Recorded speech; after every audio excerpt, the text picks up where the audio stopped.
Chapter 15. A Stromkarl Sings.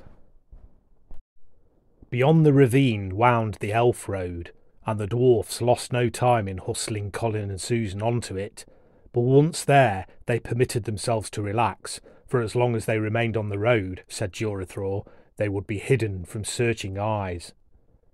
They made a bizarre picture in their all-overcoats of red mud, encrusted with yellow sand that spared only their more pliable features, and these were daubed with red as if they were in war paint.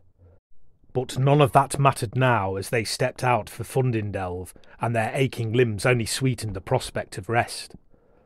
After all they had undergone in the barren caves, this scene of beauty, the waning light among the scented pines, was almost unreal. "It's like a dream," said Susan. "Just like a dream. I can even imagine there's music all around us." "So can I," said Colin. "It's like a harp. What can it be?" "A harp," said Finodri, smiling. "See, on Goldenstone, a Stromkarl plays." They had come to a junction in the path, and to their right stood a boulder with nothing golden about it that the children could see. It was like any outcrop of weathered grey sandstone, except that it had been crudely worked to an oblong shape by men long dead, and few now can tell its purpose. On top of the stone sat a young man, plucking the strings of a harp. He was less than 3 feet high, his skin lustrous as a pearl, his hair rippling to his waist in green sea waves, and the sad melody ran beneath his fingers like water over pebbles. "When summer in winter shall come, then shall be danger of war. A crow shall sit at the top of a headless cross, and drink of the noble's gentle blood so free. Between 9 and 13 all sorrow shall be done. A wolf from the east shall right eagerly come to a hill within the forest height, beside a headless cross of stone. There shall the eagle die." "Why do you sing the old prophecies?" said Jurathor. "Are they now to be fulfilled?" "Who knows? I do but sing of the summer that has come in winter. Does your road lead to Fundindelv?"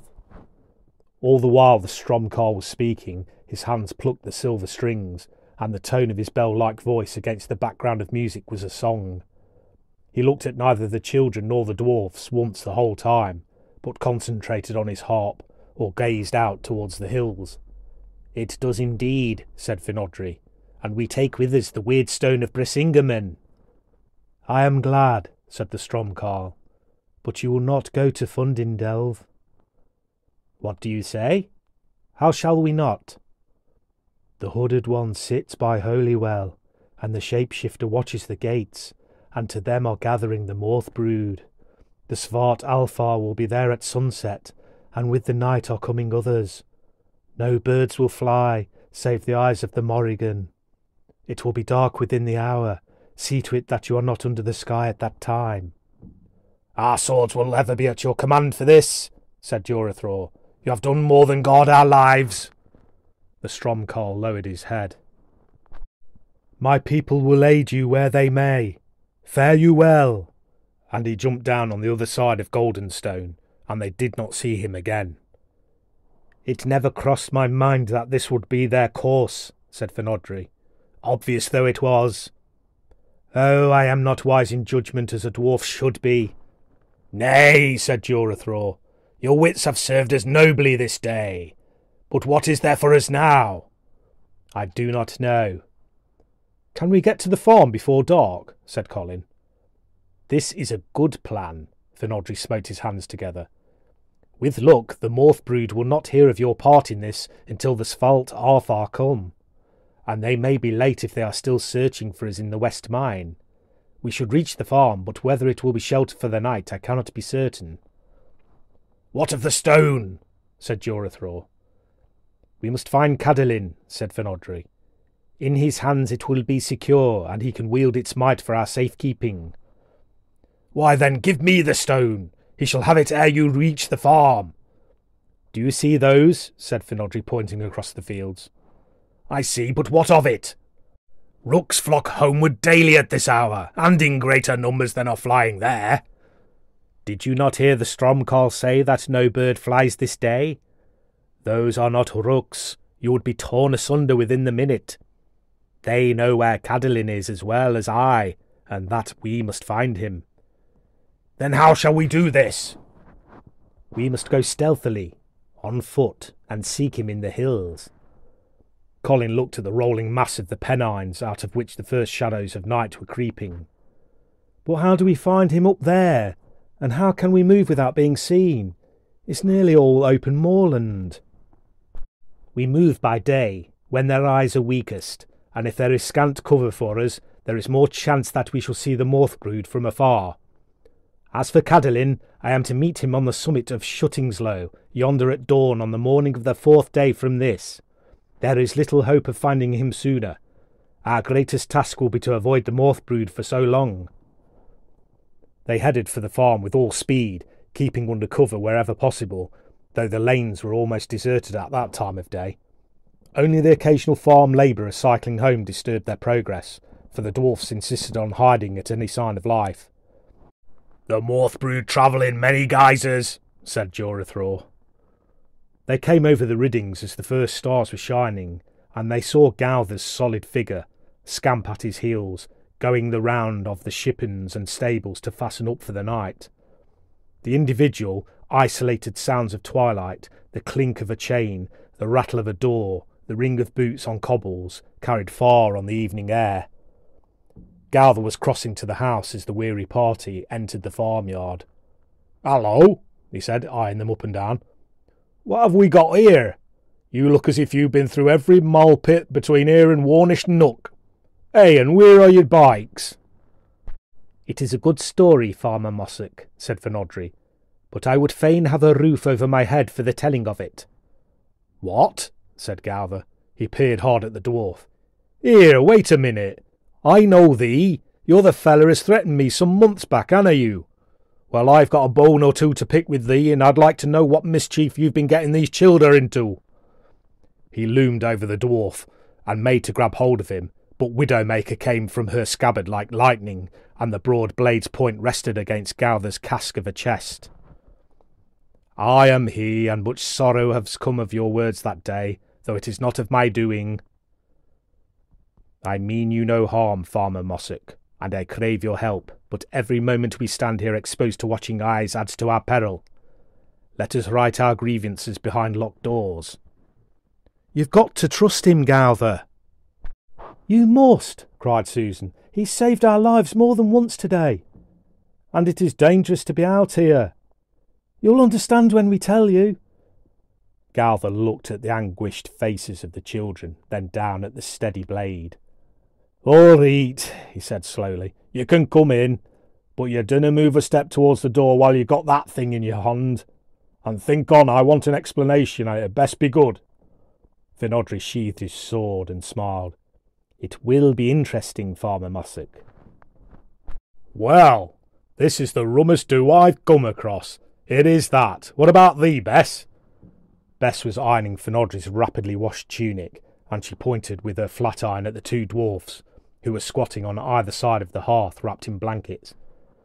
"There's little use in saying pigs canna fly when you see them catching swallows, but I dunna like the sound of it at all. And you say as you've got to get our Brisingamen to the top of Shuttingslow by Friday morning? Well, that wunna be difficult. You two can stay here, if you've a mind to, and catch a bus from Macclesfield to Wildboar Clough, and then all you'll have to do is climb up the hill and meet your wizard." "We must take no chances," said Fenodri. "That would be a dangerous course. We shall go on foot." "Well, I don't see it myself," sniffed Bess. "When do we start?" asked Susan. "At dawn tomorrow. We dare not stay long in any place." "We?" said Bess. "Oh no, if you think you're dragging these two childer off on your madcap errands, you can think again." "Oh, but Bess." "Aye, it's all very well saying but Bess. What would your mother do if she knew of these things going on? She's enough to worry about as it is. And look at the state you were in this evening. You can't run risks like that and get away with it every time." "Mistress Mossock," said Jorathor, "the Stone Maiden and her brother are children, but they have warriors' hearts. They deserve well of this quest." "That's as may be, But what should we say to their parents if they went out of here in the morning and never came back? We're responsible for them, the knows. If Colin and Susan do not see this through to the end in the company of those best fitted to help them, said Finodry, their chances of ever setting eyes on parents or home again will be less than little. They have thwarted evil this day, and it will be a pledge of honour for witch and svart alike to make good that wrong. It would be madness to leave them unprotected here. Aye, I follow your meaning, if all we've heard is true, said Garther. Yon's a good point. But we're still responsible. Choose how you look at it. He stood up to knock his pipe out against the bars of the grate. I'll be coming with you in the morning. As soon as the dwarfs were dressed, they wrapped themselves in their blankets and said they would sleep for a couple of hours, but they were to be woken immediately at the least hint of trouble. They had already seen to it that everybody's bedding had been brought down into the kitchen, for they insisted that they should all stay in the one room that night, with ample supplies of food, light and fuel. At 9 o'clock Jurathor awoke and said he was going outside to see how the land lay. He stole across the farmyard and up the hill to the top of the riddings. The light northeaster that had been blowing for many days had veered to the north and was much stronger. The full moon was rising in a clear sky, clear except for the north. There, banks of cloud were piling on the horizon, and Jurathor frowned. He sniffed the air and looked warily all about him. Wind's getting up a bit, innit it? Said Garther, when the dwarf returned. Aye, it is not a good wind. I have doubts. Colin and Susan had dropped off to sleep very early, and by 11 o'clock Garther and Bess were nodding in their chairs. Shortly before midnight Scamp began to growl.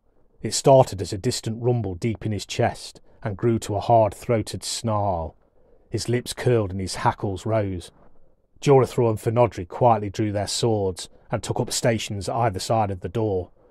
Scamp barked, but Garther hushed him and sent him under the table, yet still he whined and growled and rolled his eyes. All ears were straining to catch the least sound, but no sound came. "Happen it's a fox," whispered Garther. Finodry shook his head. "Something is coming, I can feel it." "Mossock," said a voice just outside the door. "Mossock, are you there?" "It is the place, woman," whispered Jurathor to Garther. "Aye, I'm here. What do you want?" "You know what we want.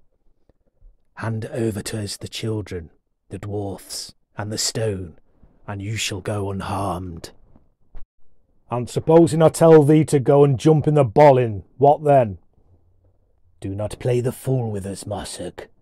You have a minute in which to open this door before we break it. And you.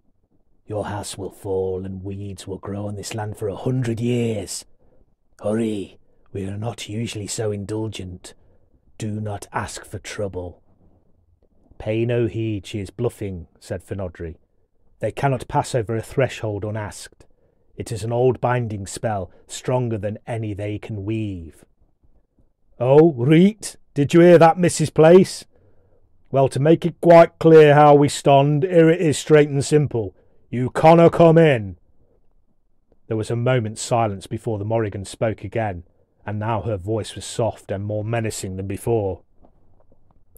"We did not expect it to be so easy. But do not deceive yourselves by thinking that, because we cannot enter, you are safe. Wherever you are and whatever you do, there is no escape, for we have called those to whom such spells are meaningless, and tomorrow night they will come to you. Listen, dwarfs. Can you not hear them? The Mara are stirring. Soon they will be awake."